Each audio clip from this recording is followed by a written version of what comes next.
Hello, I'm Steve Botelli, your host, and welcome to Operation Freedom, a show here in Prince William County for and about our veterans here in the county and in the region. Our guest today is Mr. Ted KirkPatrick. Ted, welcome. Thank you. I appreciate you coming out, and my viewers thank you also. I've known you for quite a while. I've really never chatted with you much about your military history and your life and career. I'd like to do that today, if that's okay. Sure. So where are you from? I'm originally from Minneapolis, Minnesota. Okay. Grew up there, went to school there. University of Minnesota, graduated, got commissioned through Army ROTC. Okay, well, let's go back a little bit. All right. When you were growing up there, did you know much about the military? Not really. Had an older brother who actually joined the Army. He had missed a quarter of school because he was sick, so he went into the Army because he figured he was going to get drafted anyway. Right. But other than that, that was about it. My dad had served in World War II as a civilian. He worked on B-17 bombers in Northern Ireland, and then they had a bunch of civilians there trained up until their uniform Army Air Corps folks showed up. Right. So his contract came up, and instead of going back to the States, he joined the Merchant Marine. And he actually made 8 crossings to Normandy right after D-Day. Wow. He wasn't in D-Day because he had the mumps. They wouldn't let him go. But immediately following, he made 8 crossings to Omaha and Utah. What did he tell you about his experiences then, or anything that you can recall? Not too much, other than he was at depot level maintenance, where they really tore the planes apart. And a buddy of his who was a pilot said, "Hey, you want to go up on one of the test flights?" And my dad said, "No, because I know what we're doing to keep these things flying." Really? Yeah. And my dad was relatively small, so he got into all the really cramped areas, Right, and with small instruments, that sort of thing. So he worked on B-17 bombers. That's pretty cool. Yeah. So you had your dad, you had your brother, and when did you graduate high school? 1973. 73, okay. And you went to college, and where'd you go to University of college? Minnesota, 73 to 77. Okay. And what was your major? Other than ROTC, I started in engineering, but that wasn't for me, so I went into liberal arts. And There you go. That's a good. geography, I'd always been interested in maps and the world, and it just actually that kind of led on to later on in my Army career. Okay. So when you were going through school, college, did you at that time say, "Oh, golly gee, I like the guys in the uniform," or is that just a way to get through school? How did you make that choice? In high school, I almost enlisted when I graduated from high school. But decided it was kind of family, you go to the University of Minnesota. Okay. So I went to the University of Minnesota, joined ROTC, and the senior NCO there was a Special Forces first sergeant. Actually, he was a sergeant major. And he kind of took me under his wing and kind of guided me, taught me about the Army, and got a 3-year Army ROTC scholarship, and the rest is history. Okay. So you're going through the ROTC, you're getting to that point towards the end, ready to graduate, ready to go. I do solemnly swear and all that. What were your goals at that time? My initial goal, there were 2 goals. One is I got interested in the Soviet Union and Russian language. So my ultimate goal was I wanted to be an attaché to the Soviet Union. But before doing that, you know, Army, you have to do your basic branch. Oh, okay. And I wanted to be combat arms. So I was commissioned as an artillery officer. Okay. And this was what, 77, 78? Basic school was 77, early 78, and then I went to a unit in Germany, 1st Infantry Division forward in And Germany. this was in almost the really heart of the Cold War era time. Is that correct? Right, yeah, because in 78, there was a massive effort to rebuild the Army in Europe. And it was basically, if you weren't going to the 101st or the 82nd, you were going to Germany. Everybody was going to Germany. Okay. I mean, massive numbers of brand new lieutenants were going to Germany. Okay. So, so you go to your first, if I understand it, your command, or how does it work? I went to Artillery Battalion. Okay. It was 1st Infantry Division forward. The division was back at Fort Riley, but there was a brigade forward that was stationed in Bavaria near the Stuttgart area. And so it was a infantry brigade, mechanized infantry brigade. We were the direct support artillery battalion. And we were part of 7th Corps. Okay. And how long were you there? 3 years. 3 years. Yep. And how does this, and I was Navy, so I don't know how Army does things. So how does that fit into your plan of what you want to ultimately do? Well, you do your basic branch duty, and you have to, punch your ticket. Right. So I was a forward observer, fire direction officer, battery executive officer, and after 3 years, then came back to the advanced artillery course at Fort Sill. Okay. And so that teaches you that area. Then what do they do with you? Well, then I went to Fort Hood, and I commanded a field artillery battery. Okay. And then I was a battalion S4, and then I was also the division war plans officer. So, does that fit into what you want? Or is Not it really, but not it's things you got to do on the way ticket there. okay, Because in the Army you get a secondary specialty, but Okay. you have to do the things that all lieutenants and captains have to do. Okay. So at this point, you're in what, 3 years, 4 years? When I finished Fort Hood, it was coming up on 8. Wow. So you had moved around a lot. Yeah, it was Fort Sill, 3 years in Germany, back to Sill, 3 years at Fort Hood, and then I went on to do my secondary specialty, which was being a Soviet foreign area officer. Okay. So you're at Fort Hood, right? Right. Okay. So you're there. What are your thoughts about career-wise? You start even thinking, God, I'm in here for 7 or 8 years. Do I stay another? Well, I got married in '83. Okay. And at that point, when you're at 5 or 6 years, that's when you start saying, I'm already a third of the way there. And there was some consideration about getting out. Okay. Came out to DC, interviewed a few places, but this was roughly 79, 80, is that no, correct? this would have been '83. Okay. So where were you? Still at Fort Hood. You're still at Fort Hood. Yeah. Okay. So you just got married. Right. Okay. And then came out here, decided, I'm going to stay with the Army. The Soviet foreign area officer was what I wanted to do. So Carolyn and I decided we're going to stay in, and we started my Soviet foreign area officer training. So for an individual going down this path, is it what the Army's looking for, or Both. what the government's looking for, what the State Department? I mean, what separate path? Because this is a very unique area, right? And It's fairly unique. And not many people can do it, and they're selecting you. Well, there's in the foreign area officer program, you have South American foreign area officers, Middle Eastern, Soviet Eastern Europe, and it's the people who are the analysts, attachés at the embassies, advisors, that sort of thing. Okay, so you're getting your feet wet, so to speak, in this area. Is that correct? They're now training you and doing Right. all Yeah, that. from Fort Hood. Right. Then I went to Defense Language Institute in Monterey, California Okay. for Russian. I'd studied Russian in high school and college, Okay, so and I had a decent aptitude for it. And then I went to graduate school at Indiana University. What did you study there? Got a master's degree in Soviet studies. Okay. More Russian, history, economics, politics, the works. So now you're specializing in this area, and you're rising. It sounds like you're rising to the top really quick.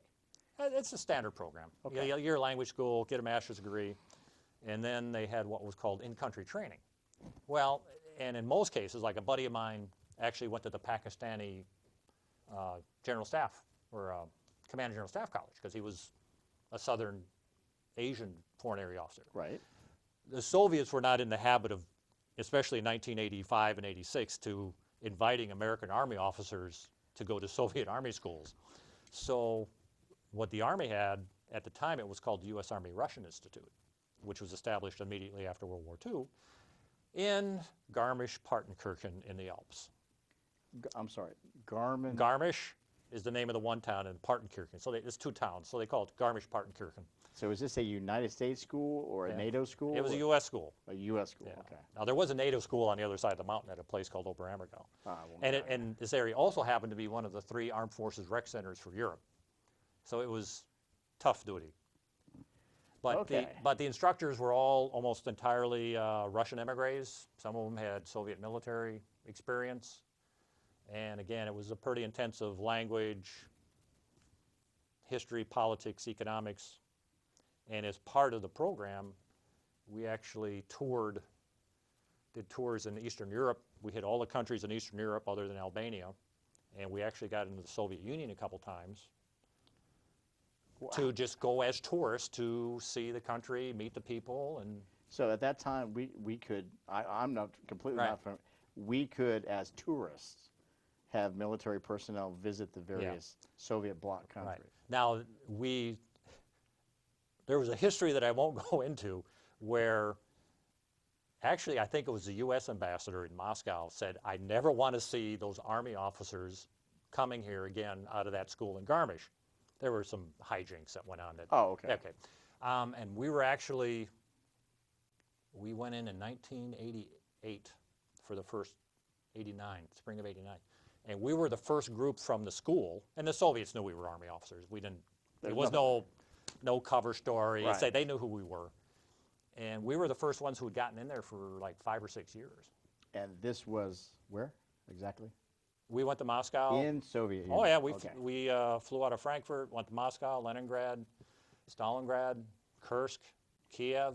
I got to ask you that. I mean, how were you treated? How was the situation? Were you being watched? Everything? Oh well, I mean by that we knew we were being watched, and if there were always the group tours, but of course there was a buddy of mine and I probably spoke the best Russian of anyone, and we tended to try to break away from the group and just kind of go exploring on our own. And the Russian people were great, and it was when Gorbachev was in power and things were thawing a little bit. Okay. All right. Okay. And the Russians can tell you're an American a mile away. They can tell by the clothes. They can tell just by the way we act. Boom. Oh, Right. These are Americans. And someone would come up and try to make a deal for dollars and sell blue jeans and stuff like that.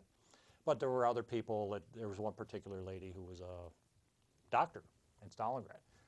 And she just was with us for hours, just asking questions about the United States, wanting to compare what they had heard to what real Americans would say about things. Okay, let me stay with you right Yeah. now. Okay, so when you're there visiting Moscow and Stalingrad and all that stuff, Doing the tourist bit. doing the tourist bit, and you're staying at the hotels, are you actually able to leave the hotel Oh, yeah. on your Yeah, own? Absolutely. Okay. Knowing that we would be followed. Oh, so you were followed most Had of to the have time. been. I mean, we knew we were, so we didn't bother looking for them. We knew we were Right. being followed. Okay. Don't do anything stupid. And so right, so basically that was the rule. Don't do anything stupid. Always And stay in twos, nobody alone. Okay. So you did that, and I can understand, recognize an American, especially back then. Yeah. There was no, what do you call it? Not integration, but no Familiarity. Yeah, or Well- or real exchange like there is today. Right. I mean, it was so controlled that for us, it was pretty unique because we understood we weren't naive about going in. We spoke Russian. Versus the average American who doesn't speak. Yeah. Oh, this place is great, and look at all these wonderful museums, and So this woman doctor, she approaches you, and you're chatting with her, and she has no concept of America other than that we exist. Right. And she was just tickled pink that, oh my gosh, here's a couple Army officers who could speak Russian well, and it was a blast. It was great. And when you did that, what came out of that for you, not only professionally? Well, I'll ask you that in a moment. But personally, once you experienced, I mean, you've been learning Russian your whole life, and now, boom, you're there. Right. And you're immersed in it. And then you realize that I guess I do speak Russian pretty well. Because when you think someone speaks your language, you start speaking faster, right? Right. So when we would be speaking to Russians, after they get over the shock of A, an American who can speak Russian, and B, an American who would admit to being an Army officer, there's this stunned look on their face, and then they kind of they didn't know what to do. Like she was fine. Right. But for example, there was a young couple, and this buddy and I, we went to a real cafeteria, not the tourist stuff, but a real Right. cafeteria. And there was this young couple there, and we sat down, and we started speaking to them, and right away, they knew we were Americans. Yeah. And the blood just drained from their faces. Because it was still, yeah, Gorby was there, and things were thawing, but they were scared to death. They were scared to death that probably the police would come to them and say, why were you sitting with a couple of Americans? So, okay, so at that time in the relationship between the U.S. and the Soviet Union, Gorbachev had just come into power. Yeah. Things were still, quite frankly, the Cold War. Very dicey. And their only knowledge of America and Americans was what they'd been fed All right. through their own media, right? Right. Okay. Keep going, please. And then, now we went there twice. So the following year, I'm sorry, back up. The first year when we went into Ukraine and we went to Kursk, we actually we went to the museum because there was a huge battle in Kursk. Yeah. In 1940, huge. I mean, the biggest, incredible. And we actually met a guy at the museum who was a Soviet tank driver. White-haired man, very nice, very pleasant, telling us about the Battle of Kursk. And that was like, holy mackerel, crazy. Wow. Now, the following year, things had thawed some more. So we were up in Leningrad. And in front of one of the cathedrals is where the people's deputies, where they were actually kind of getting this idea where you could have elections and representatives were answerable to their constituents. Mm-hmm. So this is the place where the politicians would show up to talk to people. And of course, all the college kids were there. And of course, again, they could spot you a mile away. And the college kids just glom onto you. And they want to speak English, they want to speak Russian, they want to talk to Americans. So in one conversation, there was a guy, and he was asking a question, and he was a provocation. He was a slightly older guy, and he was asking me some questions, and the Soviet kid, the Russian kids, turned around and basically told him to get lost, because they knew he was secret police or something. But the one really memorable, this old grizzled Russian was there, really scowling at me, and he's listening. And he asked me in Russian, "What do you do for a living?" I said, "Well, I'm an American Army officer." And he just was stunned. And he just exclaimed, "Gospodи," which is equivalent of, "My God, I've seen everything. I've seen everything now. I'm talking to an American Army officer." And by the time we got done, we were hugging each other, and he was saying he was going to visit me in the United States and all that stuff. It was pretty cool. Why do you think that was such an impact to him? Was it they had been taught their entire lives that you were the devil?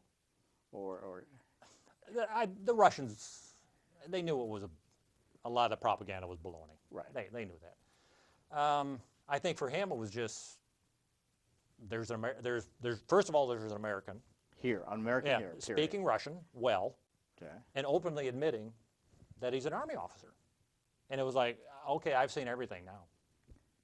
That must have been really. That was cool. That was really. Okay. That was a memorable moment. All right. So you've gone there multiple. Let's step back. Okay. So what did all that tell you when you come back and you go, this is the status of what I saw? Yeah. Okay. What does that tell you? Okay. People are people. Everybody, great people, salt of the earth, very American. But as you drive around and you just see the dreariness and the dirt and the pollution and the scarcity of goods, and just it's a matter of people, not starvation survival, but just really struggling to maintain some sort of decent life. Because what you would hear is, all we want is a normal life. And Soviet Union was not a normal life. Did they realize that? Do you think? Oh, yeah. Yeah. The Russians are smart people. They're well-educated. In the cities, well-educated. They understand what the deal was. And they knew most of the propaganda was a bunch of baloney. They knew that. I mean, Because, like, for example, you said the doctor that spoke to you. She's educated. She's obviously not stupid. right. And she rose within their system to the level of being a doctor. Okay. Then you have your average citizenry, and they don't have that level of direct education. Now, shall we say, the open-mindedness, Right. perhaps. then you've met folks, literally, I hate to use the term, the grassroots level, Yeah. who are everyday folks. Yeah. And they approached you, and you were unique. Yeah. And they, yeah, they got a kick out of meeting us, and we had fun meeting them, and they knew they were being fed a line. Because, there was Radio Liberty, Voice of America.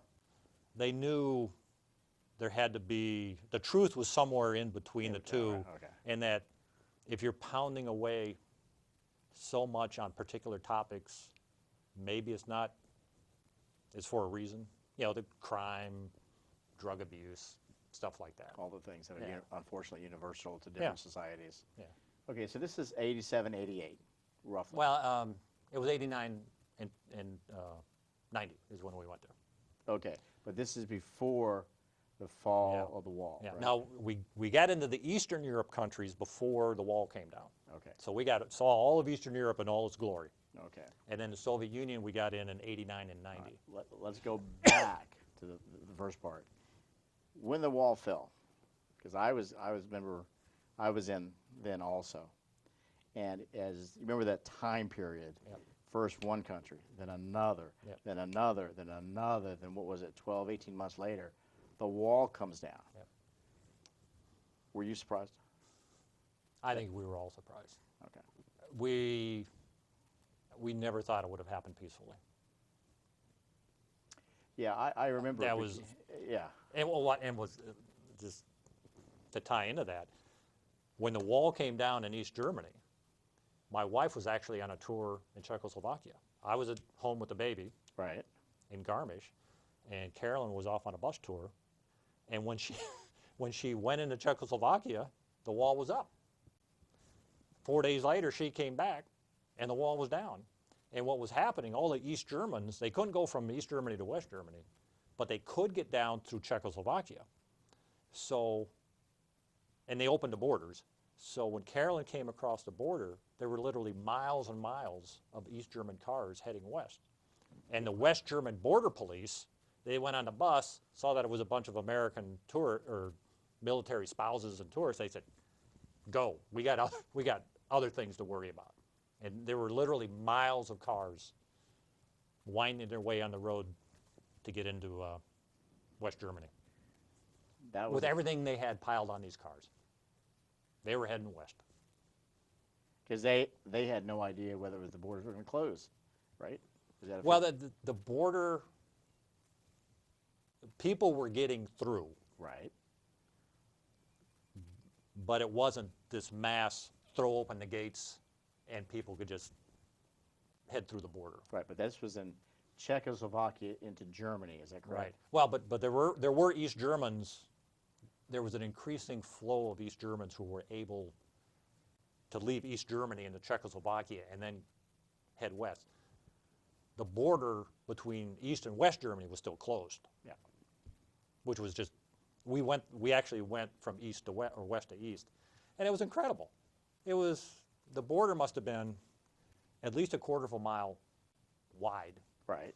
and there was barbed wire, landmines, automatic shotguns on the fences, razor wire, The whole, yeah. the towers. I mean, it took us 3 hours to get through from west to east because they went through all our stuff. And it was like, you've got to be kidding. And East Germany was an absolute pit. It was a dump. The rest of East Germany was pretty nice. Poland was great. Czechoslovakia, Hungary, even Bulgaria. Romania was a special case. Yes. Okay. But, of course, all the Eastern Europeans, very pro-American. Very pro-American. And it was neat. Well, I didn't want to dwell too much on this, but I remember that time and how interesting it was, how exciting it was. You know, literally, for me in the Navy, you come into work and you're turning on the TV and like, what's happening now? Yeah. And It gets better. Okay, well, we got like a very short time. Right. If you can talk about it in like 2 minutes, please. All right.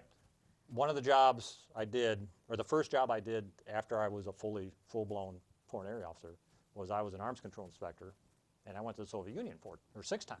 Okay. And I was there when the hammer and sickle came down and the tricolor went up. And I was also, and what we did is we were at a missile assembly plant. We got to inspect missiles as they came out to make sure they weren't producing anything illegal. And I was in Moscow the weekend where Yeltsin and the parliament had their little war. So I was there when Yeltsin had the tanks on the bridge pumping the rounds into the parliament building. That must have been something. That was pretty wild. That must have been something. And there's a place called the Lenin Hills where the university is, and you can look down into the city into the distance, and you could see the smoke and everything. And there was this older gentleman who had probably gone through World War II, had seen it all, and he stopped, and he would look down there, and in Russian he just said, "The White House is burning, the White House is burning." And then he just kept walking. The White House is what they call Right, the Parliament building. yeah. So I did that, went Russia 6 times, spent a total of 6 months there doing arms control. And you retired when? 1999, I was the Russia branch chief for the J2 in the Pentagon, And what rank were you when you retired? lieutenant colonel. Okay. Yeah. We've just about run out of time. What are you doing now with yourself now that you've retired? Retired 99, financial advisor, helping people plan for retirement, educate their children, that sort of thing. Ted, I thank you very much for your service. I thank you for taking the time to come speak My pleasure. to the folks here and our viewers here in Prince William County. I'm really blessed to know you and call you a friend, and I thank you very much. You're welcome. My pleasure. This is your host, Steve Botello, for Operation Freedom, a show for our veterans and to celebrate their service to our nation and our country. I thank you for your time. Thank you for watching. Enjoy your day.